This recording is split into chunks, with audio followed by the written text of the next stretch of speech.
La fe cristiana no es una teoría ni una ideología. La fe cristiana es el camino para conocer y amar a una persona que vive, a Jesucristo.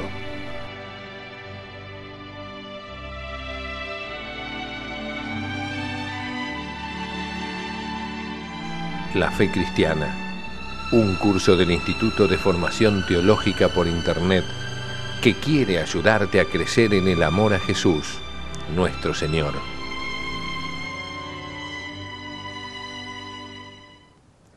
En nombre del Padre, y del Hijo, y del Espíritu Santo. Amén. Ave María Purísima, sin pecado concebida. Nuevamente juntos en este espacio, la fe cristiana, unas lecciones, un curso, unas clases que justamente tratan los temas centrales de la fe cristiana.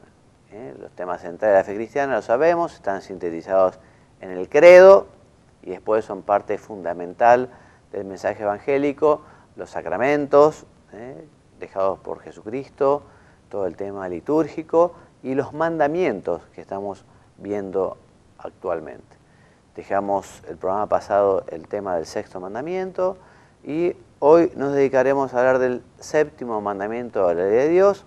Vamos a seguir un trabajo realizado por Pau Agullés. A modo de introducción, les leo lo que enseña el Catecismo de la Iglesia Católica en su número 2401. Afirma: el séptimo mandamiento prohíbe tomar o retener el bien del prójimo injustamente y perjudicar de cualquier manera al prójimo en sus bienes. Prescribe, siempre el séptimo mandamiento, la justicia y la caridad en la gestión de los bienes terrenos y de los frutos del trabajo de los hombres, con miras al bien común, el respeto del destino universal de los bienes y del derecho de propiedad privada. La vida cristiana, concluye el número, se esfuerza por ordenar a Dios y a la caridad fraterna los bienes de este mundo. Así que todo lo que tiene que ver justamente con los bienes, el cuidado de los bienes, sobre todo los bienes propios y el respeto por los bienes ajenos, tiene que ver con este mandamiento. Recién, cuando les leía aquí, dice, bueno, tomar o retener el bien del prójimo injustamente, ¿no? Y ya vamos a ver por qué. Porque puede llegar a existir el caso en el que se pueda retener o tomar el bien del prójimo de un modo justo. Ya lo veremos. Sobre todo al hablar justamente del destino universal de los bienes, que es uno de los primeros temas que trataremos a continuación, ¿no? Sabemos que Dios, cuando creó el cielo y la tierra, bueno, la confió a los hombres, ¿no? Crecer y multiplicaos, les dice, y bueno, y de alguna manera le dio al género humano, a todos los hombres, el gobierno de este mundo, ¿no? Por eso los bienes de la creación están destinados a todo el género humano, dice el Catecismo.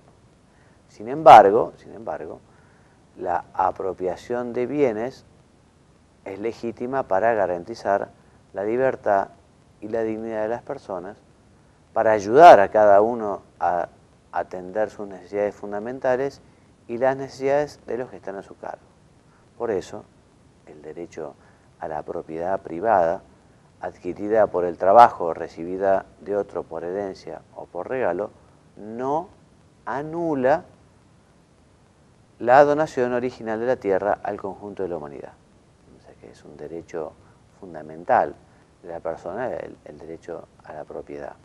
Pero si una persona pasara una indigencia tal que después de haber puesto todos los medios, ¿no? Haber pedido al gobierno, a los privados, haber buscado y pasara hambre, ¿no?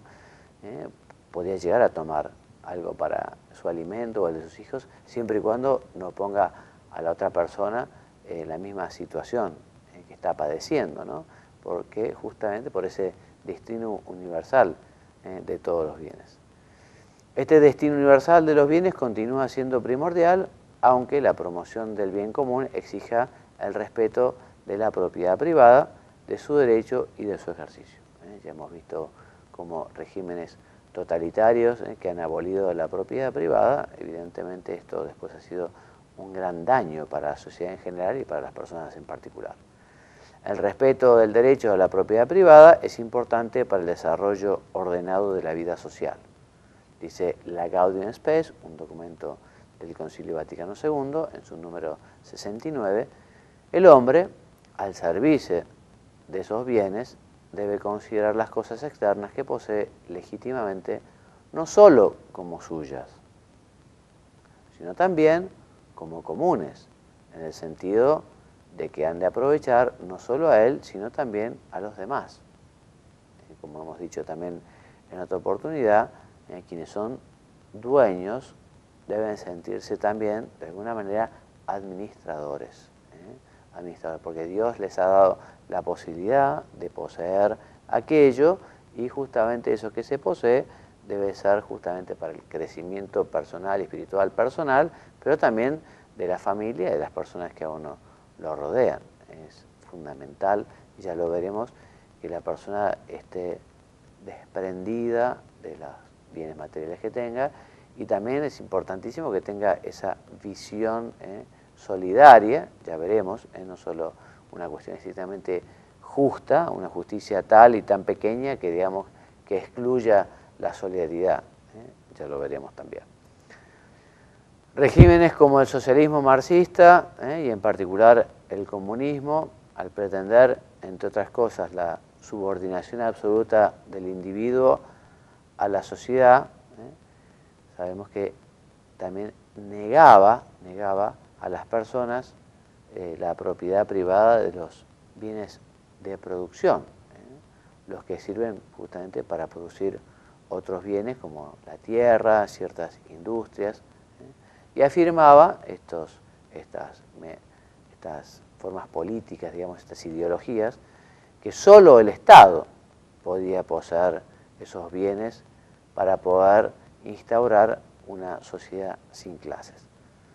La Iglesia ha rechazado estas ideologías totalitarias, ateas, asociadas en los tiempos modernos al comunismo y al socialismo, y también la Iglesia ha rechazado la práctica del capitalismo, que muchas veces es individualista y solo está en función de la búsqueda de la primacía absoluta de la ley del mercado sobre el trabajo.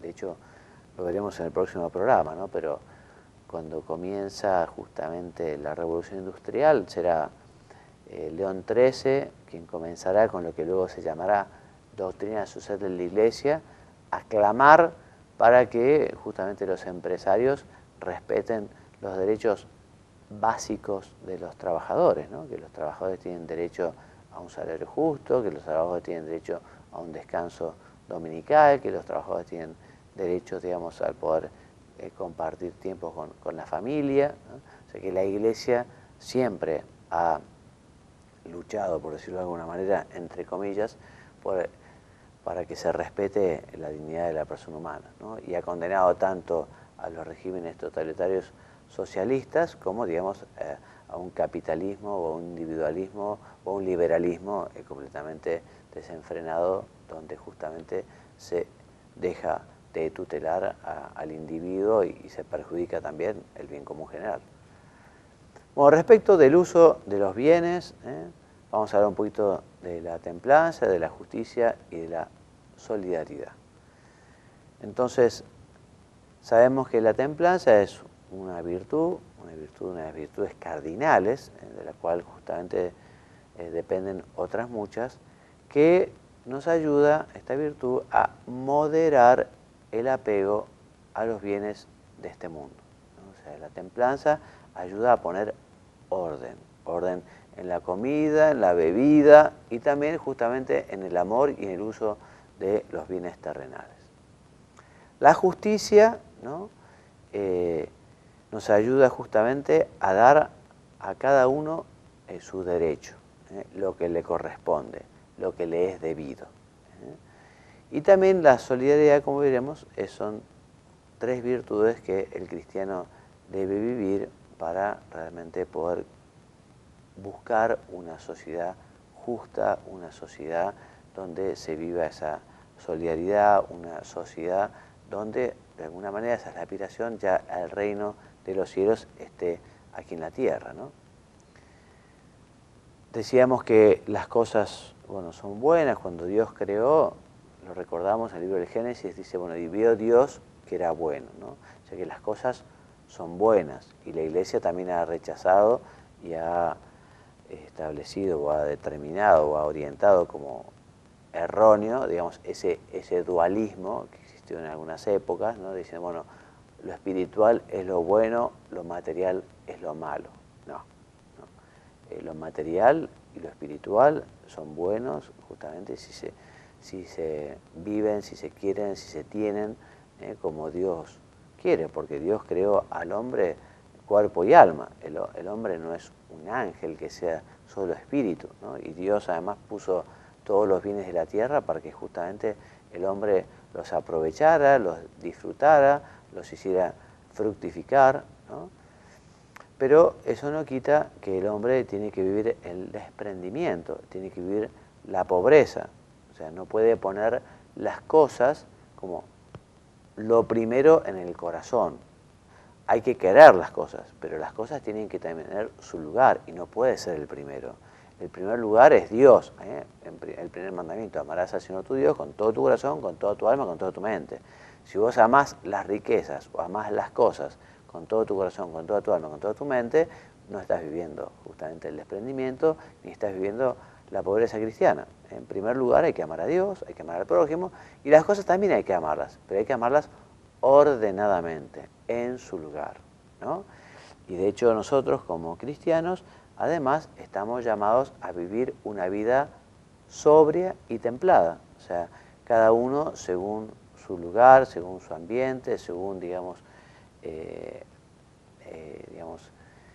según el trabajo que tenga, el lugar donde vive, bueno, vivirá eso, sobria y templadamente. Por más que una persona disponga de millones, igual no se puede dar todos los gustos, tiene que poner orden. También puede no vivir la pobreza una persona que no tiene un céntimo, ¿no? Porque ya les digo, es una cuestión de corazón. Quizá una persona que no tiene nada, sin embargo es envidiosa de las personas que tienen, o lo poco que tiene no lo comparte con nadie y es egoísta, ¿no? O sea que el desprendimiento, la pobreza pasa por una actitud del corazón, que efectivamente le da a las cosas el valor que tienen, que merecen, el valor que Dios les da, poniendo justamente por delante otras muchas. De hecho, nuestro Señor le dio tanta importancia a este mandamiento, digamos, de vivir la pobreza, que dijo, bueno, qué difícil que es que un rico entre en el reino de los cielos, ¿no? Él nos dio ejemplo, porque Él nació pobre y vivió pobre, desprendido. Yo me imagino la casa de San José, la casa de la Virgen, la casa de Jesús, como una casa en la que no faltaban los temas fundamentales, porque San José trabajó y era un excelente trabajador, lo mismo después Jesús, pero se vivió sobria y templadamente, también con una casa de puertas abiertas, con una casa de muchos amigos. Pienso que la Virgen Santísima tendría muy buen gusto también en el cuidado de las cosas de la casa, ¿no? Pero con una gran pobreza, ¿no? Tampoco hay que confundir la pobreza con la dejadez o con el olvido, ¿no? O peor, con la suciedad, ¿no? O sea, puede ser muy pobre y muy limpio, muy pulcro, muy ordenado y además, digamos, teniendo las cosas con buen gusto, ¿no? Difícilmente un rico entrará en el reino de los cielos. ¿Y por qué? Y porque tiene su amor puesto en las cosas, porque no tiene el amor puesto en Dios y en los demás, por eso, es una cuestión de amor. Pero esto es muy difícil, le dijeron cuando se fue el joven rico, se fue triste, dice el Evangelio, no se animó. Qué difícil que es, los apóstoles. Pero Jesús dijo, bueno, lo que es imposible para los hombres es posible para Dios, como explicándonos que nosotros para estas cosas también tenemos que buscar el auxilio divino, tenemos que buscar la ayuda de Dios para realmente estar desprendidos, para ser generosos, para cumplir la voluntad de Dios, uno tiene que buscar la ayuda de Dios. Bueno, la justicia, decíamos, es la virtud moral que consiste en el hábito mediante el cual se da con voluntad constante y firme a cada uno lo que le es debido, a cada uno su derecho, a cada uno lo que le corresponde. Y la verdad que la justicia es una virtud fundamental, ¿no? Y mucho más, como veremos a continuación, nosotros que vivimos la justicia también endulzada o dulcificada por la caridad, por la solidaridad. Existen distintos tipos de justicia. Por ejemplo, la justicia entre personas singulares es la justicia conmutativa. Las personas, por ejemplo, el pagar una deuda cuando uno compra algo, pagar su justo precio, etcétera, etcétera. Existe una justicia distributiva que regula lo que la comunidad debe a los ciudadanos en proporciones a sus contribuciones y a sus necesidades, ¿no? Existe la justicia legal, que es la del ciudadano hacia la comunidad. Por ejemplo, uno vive la justicia legal cuando paga sus impuestos, ¿no? Cuando cumple con su deber. Bien, y también es necesaria para esta sociedad la solidaridad, entendida, dice el catecismo, como la firme determinación, firme determinante, de empeñarse a favor del bien común. Es decir, del bien de todos y de cada uno, porque todos somos verdaderamente responsables de todos, ¿no? Esto es muy bueno tenerlo muy presente, ¿no? O sea que evidentemente no podemos vivir indiferentes a lo que nos rodea. Uno podrá decir, bueno, pero yo tampoco me puedo ocupar de resolver los problemas de todos, y evidentemente uno no puede resolver los problemas de todas las personas que lo rodean, pero sí que eso no puede convertirse en una excusa para no hacer nada, evidentemente. O sea que uno tiene que salir de uno mismo para ver cómo puedo ayudar a los demás. Es que yo no sé cómo poder ayudar a los demás. Como llevar la oración, preguntar al Espíritu Santo, Dios mío, ¿qué es lo que tengo que hacer yo por los demás? ¿A qué me llamás para hacer? Al joven rico, cuando Jesús lo llamó, le dijo, bueno, andá, vendé todo lo que tenés, dáselo a los pobres y convertirte en uno de mis discípulos, uno de mis apóstoles. Bueno, eso a todos nos le piden. Pero vos querés saber qué es lo que te pide, pregúntale. Mirá que hacer oración no es hablar con la pared. Uno cuando a Dios le pregunta, Dios a uno le responde y le dice, ¿no? Y las cosas que se nos van presentando, justamente muchas veces nos la pone Dios en medio del camino para que la encontremos. Entonces pensemos, bueno, ¿estoy siendo solidario? ¿En qué temas puedo ser solidario? ¿Estoy siendo todo lo generoso que Dios espera de mí? La solidaridad es comunicación de los bienes espirituales aún más que comunicación de bienes materiales. También una idea para tener en cuenta.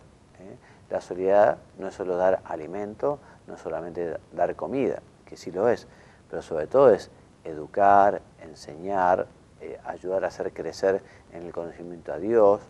La catequesis, por ejemplo, es una ayuda solidaria importantísima, ¿no? Quienes dan catequesis, por ejemplo, en algún barrio, en algún colegio, están haciendo una labor solidaria magnífica, porque están dando realmente algo que vale más que el oro, ¿no? Que es la fe, ¿no? El poder ayudar a las personas a conectarse, a unirse a Dios. Bueno, respecto del respeto de los bienes ajenos. Bueno, ¿cuáles son los pecados contra este séptimo mandamiento de la ley de Dios? Por un lado, ya lo hemos dicho al enunciar el mandamiento, tomar o retener injustamente lo ajeno. O sea que evidentemente si uno toma o retiene injustamente, está cometiendo un pecado contra el séptimo mandamiento. ¿Puede haber un caso de que uno retenga justamente? Puede ser. Igual son casos bastante poco corrientes y más vale no quedarse con el propio criterio, sino que consultarlo y ver, ¿no? Si uno se está reteniendo de un modo justo algo que es ajeno. Hay que tener mucho cuidado. Después también es pecado causar algún daño injusto al prójimo en sus bienes materiales. Se comete hurto, o también llamado robo, cuando se toman ocultamente los bienes del prójimo, ¿no? Y en teología moral, justamente el hurto o el robo se diferencia de la rapiña, que es apoderarse de los bienes ajenos, pero de un modo violento. Evidentemente, la rapiña es más grave porque se ha realizado de un modo violento, ¿no? Otro pecado contra este séptimo mandamiento es el fraude. El fraude, que es el hurto que se lleva a cabo engañando al prójimo con trampas, documentos falsos, etc. O reteniendo también el salario justo. Es un pecado. Retener el salario de una persona que tiene derecho a él es un pecado. También es un pecado la usura, que justamente consiste en reclamar mayor interés del lícito, del que corresponde, habitualmente aprovechando una situación de necesidad del prójimo. También son moralmente ilícitos, también es pecado la especulación, mediante la cual se pretende hacer variar artificialmente la valoración de los bienes con el fin de obtener un beneficio en detrimento ajeno, la especulación. También la corrupción, un gran pecado, ¿no? La corrupción mediante el cual se vicia el juicio de los que deben tomar decisiones conforme a derecho. Por ejemplo, el soborno. El soborno a un empleado público, a un empleado privado, en fin, la corrupción es un pecado que está además muy extendido. También es pecado la apropiación y el uso privado de los bienes sociales en la empresa. Los trabajos mal hechos, o sea, una persona que trabaja mal, una persona que no cumple con su deber, una persona que no es responsable con su trabajo, que llega tarde, que hace mal las cosas, está pecando contra este mandamiento. También es un pecado contra este mandamiento el fraude fiscal, la falsificación de cheques o falsificación de facturas, los gastos excesivos, el despilfarro, son pecados contra el séptimo mandamiento. Unos gastos desmedidos, hay que acusarse. Padre, he pecado gastando un dinero que no debería haberlo hecho, no debería haberlo gastado. Por más que sea mío, igual yo no tengo derecho a gastarlo de mala manera. Bueno, infligir voluntariamente daños a la propiedad privada o pública es contrario a la ley moral. O sea, que quien rompe cosas que le pertenecen a otro o que son de, no sé, de una plaza, un teléfono público, un tren, no sé, también está cometiendo un pecado. Contra estos mandamientos, contra estos daños, contra estos robos, contra estos fraudes, contra estos pecados, siempre vamos a ver, hace falta la reparación. O sea, para el arrepentimiento hace falta que la persona repare lo que ha robado, lo que ha roto o lo que se ha quedado. Tiene que reparar, o sea, buscar poner a la persona que le robó en la misma situación que estaba antes, ¿no? Los contratos deben ser rigurosamente observados en la medida en que el compromiso adquirido es moralmente justo. Esta obligación de reparar, repetimos, quien ha cometido una injusticia debe reparar el daño causado en la medida que le sea posible. Se debe restituir lo robado, ¿no? Si una persona dice, no, padre, me vengo a confesar porque robé. Bueno, hijo, haces muy bien arrepentirte, pero tenés que devolver lo que robaste. Ah, no, devolver no. Y entonces no hay arrepentimiento. No puede haber absolución si no hay ese deseo de restitución. Además hay que tratar de hacerlo con urgencia, cuanto antes. Puede excusarse el del deber de restitución, la imposibilidad física o moral, o también puede llegar a extinguirse la obligación de devolver, por ejemplo, si la persona es perdonada por quien ha sido robado. Bien. En el caso de no encontrar al propietario, bueno, el poseedor de buena fe puede mantenerlo en su poder, ¿no? Alguien que ha encontrado algo de buena fe. Ahora, si es un poseedor de mala fe, porque lo ha robado, lo debe destinar a los pobres o a obras de misericordia.